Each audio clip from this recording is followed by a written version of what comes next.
Bagi teman-teman yang memelihara ikan cupang dan suatu saat menemukan ikan kalian dalam kondisi seperti ini, jangan pasrah dulu, karena bisa jadi solusinya ada di video ini.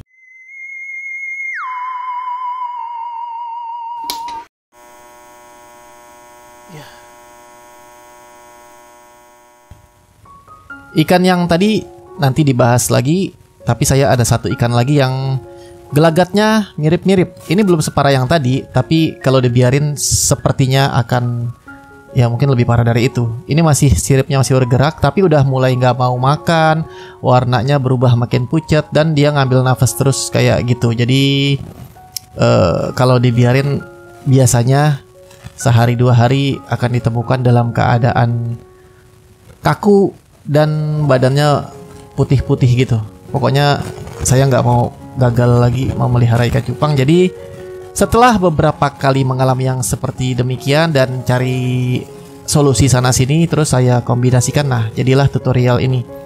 Ini garam ikan saya kasih di wadah yang kecil aja, dan kuncinya ini airnya jangan terlalu tinggi ya. Jadi cukup sesirip atasnya itu, dorsalnya. Nah, ini ikan yang tadi udah gelagatnya bakal berakhir naas kalau dibiarin. Dikasih ke air garam. Ini bedanya bukan air garam seperti buat perawatan ikan ya, tapi garamnya banyak. Tadi saya kasih 1,5 sendok buat air sedikit ini. Jadi di sini ikannya akan kesakitan sebenarnya, tapi demi kebaikan dia ya. Ini agak ekstrim. Ini bukan agak sih, ini ekstrim banget buat saya karena ngelihatnya di awal nggak tega, tapi karena saya sudah buktikan ini berhasil, alhamdulillah ya. So far ini berhasil, dan kita taruh ikannya sampai dia meronta-ronta lalu kaku.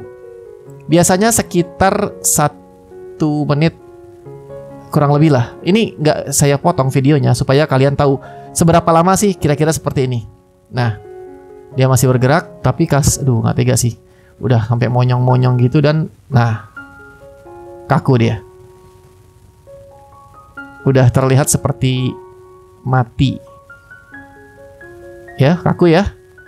Oke, yang jangan terlalu lama, jangan lebih dari 2 menit. Kayaknya sih nggak sampai 2 menit deh. Kita simpan di air yang bersih, dan ini kalau ini saya kasih methylene blue tapi tanpa garam. Airnya secukupnya aja. Jangan terlalu rendah juga, jangan terlalu tinggi juga ya, sekitar segini lah. Ini buat tahap awal. Dan di sini juga masih belum saya cut. Kita sambil berdoa. Jujur, di awal pasti akan deg-degan banget karena ikannya terlihat sudah mati. Tapi sepengalaman saya, ini nanti dia insya Allah sembuh. Kita biarkan. Ini sengaja ya, nggak saya cepetin, nggak saya cut. Dalam hitungan di bawah 1 menit, nah itu dia. Dia akan siuman. Tapi masih trauma, masih celeng lah. Jadi kalau saya nggak tahu ya sebenarnya secara ilmiahnya pengobatan ini seperti apa. Mungkin teman-teman yang lebih mengerti bisa ketik di kolom komentar di bawah. Tapi kalau logika saya yang bodoh ini, yang sederhana ini, kayaknya dia tuh dihinggapi semacam parasit atau jamur gitu yang semakin lama menggerogoti kesehatannya. Jadi dengan garam ini rontok parasitnya. Logika saya seperti itu, logika simpelnya. Nah, setelah parasitnya mati karena garam atau rontok, ini kan ditaruh di air yang bersih ya, yang tanpa garam. Terus saya kasih methylene blue. Tanpa methylene blue bisa juga sih, tapi biar lebih sehat lagi saya kasih ini.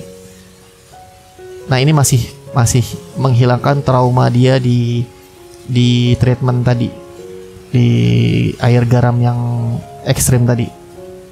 Nah, dalam beberapa menit dia akan lebih normal lah, lebih waras lah berenangnya.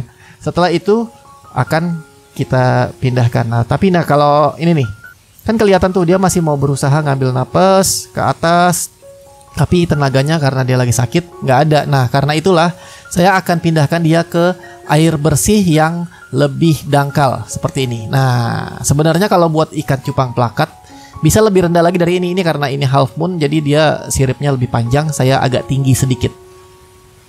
Airnya ini air putih aja, air putih, air endapan yang tentunya yang pH-nya cocok ya. Kalau pH-nya parah banget bisa kalian kasih daun ketapang supaya cocok buat ikan cupang. Tapi ini saya udah biasa menggunakan air bersih ini. Kalau ada methylene blue juga boleh. Ini saya karena buru-buru aja, nggak saya kasih apa-apa, air putih aja.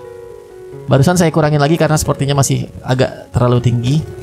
Tujuannya dikasih air dangkal supaya dia gampang kalau mau ngambil oksigen ke atas, jadi nggak ngabisin tenaga dia, biar dia fokus ke penyembuhan dirinya. Tuh masih lemes banget. Nah, setelah ini akan mengalami proses pemulihan. Jadi ini adalah proses penghilangan traumanya, proses penyembuhan lah bisa dibilang. Ya, ini kalau dilihat dari samping seperti ini tingginya kira-kira seperti saya bilang tadi. Kalau untuk plakat bisa lebih rendah lagi supaya pokoknya setinggi ikannya aja, supaya dia mudah, nggak ngabisin banyak tenaga buat menghirup oksigen di atas. Kita butuh dia dalam keadaan seperti ini sampai patokannya sampai bisa makan. Jadi ini airnya harus diganti tiap hari, karena dengan air sesedikit ini kalau dia buang air atau ada sisa makanan, amonianya bahaya buat kesehatan dia. Jadi harus sering diganti air. Tentunya air yang sudah endapan. Kalau ada ketapang kasih ketapang supaya pH balance-nya cocok buat ikan cupang. Nah, jadi kalau kalian lihat kasih makannya sedikit aja ya. Kalau udah sedikit oke, kasih lagi. Yang di jam makan berikutnya kasih lagi, tambahin lagi porsinya. Kalau dia udah bisa makan normal, nanti kalian bisa pindahkan dia ke tempat yang airnya nggak sependek ini, yang normal aja airnya gitu. Tapi garam, kasih garam sedikit aja, jangan kayak treatment tadi, kasih garam secukupnya kayak biasa buat toples ikan cupang yang normal gitu ya, yang sehat. Dan tambahkan methylene blue kalau ada, bukan kalau ada, belilah, penting buat kesehatan dia. Nah, nanti setelah beberapa hari, 3 hari biasanya, 3 hari ke atas, harusnya dia sudah bisa berenang dengan normal. Dan setelah ini saya akan kasih lihat setelah dia umur 1 minggu setelah perawatan. Nah, jadi ini cupang kesayangan namanya Slamet. 1 minggu setelah dia hampir mati tadi, sekarang siripnya terlihat sudah bisa berkembang, tapi hancur ya. Ini tadinya siripnya bagus banget, ya lumayan lah. Semoga nanti siripnya bisa tumbuh glowing seperti sedia kala. Yang penting sekarang dia udah sehat, dan kalau kalian perhatikan dia sudah bisa ngedok lagi, udah galak lagi nih. Kita coba buka dulu semua sekatnya. Senangnya seperti ini karena di awal itu beberapa kali salah treatment, banyak ikan cupangnya yang mati. Tapi setelah menemukan metode ini saya coba, dan alhamdulillah setelah beberapa kali akhirnya saya putuskan buat bikin tutorial ini. Sebenarnya ini pun saya dapat dari teman-teman di YouTube. Saya lupa ya channel, ada banyak soalnya. Jadi ada beberapa treatment yang saya gabungkan, dan setelah ketemu yang metodenya tepat, saya campurkan seperti tadi, gabungan antara garam yang ekstrim dan ketinggian air setelahnya. Itu ya udah saya bikin tutorial ini. Nggak pasti, saya nggak bisa menjamin ikannya selalu sembuh, tapi dari hasil percobaan saya sudah beberapa kali sembuh. Dan di video ini akan saya kasih lihat 2 cupang. Jadi bukan cuma si Slamet ini, tapi akan saya kasih lihat juga. Kalau kalian ingat ikan di intro tadi, itu juga saya kasih treatment yang sama, bahkan seminggu sebelumnya. Jadi ini udah umur seminggu, yang ini adalah setelah 2 minggu dari perawatan. Tapi saya akan kasih lihat pada saat perawatannya seperti apa. Nah, ini sesaat setelah diberikan garam dan saya pindahkan ke air bersih. Dalam hitungan beberapa detik, seperti juga Slamet tadi, dia akan siuman. Ini lebih parah pada saat itu keadaannya. Dan ini plakat ya, jadi airnya seperti bisa kalian lihat, ini rendah banget. Ini waktu itu saya belum kasih air yang ini nih. Oh enggak, ini airnya tinggi. Setelah ini saya lupa. Setelah ini baru saya pindahkan ke air yang rendah. Karena ini adalah treatment yang awal ya, setelah dari air garam. Nah, kemudian dari sini lakukan langkah-langkah seperti yang pada cupang half moon tadi. Ini air garamnya pada saat itu saya perawatan. Saya nggak sempet shoot sebelumnya karena masih deg-degan di awal, saya takut dia mati gitu. Yang penting dia selamat dulu, dan alhamdulillah treatmentnya selamat. Setelah ada hasilnya, saya coba lagi di selamat yang tadi itu, baru saya bikin video ini. Dan ini adalah keadaan si cupang yang tadi. Ini setelah 2 minggu perawatan, alhamdulillah dia sehat kembali.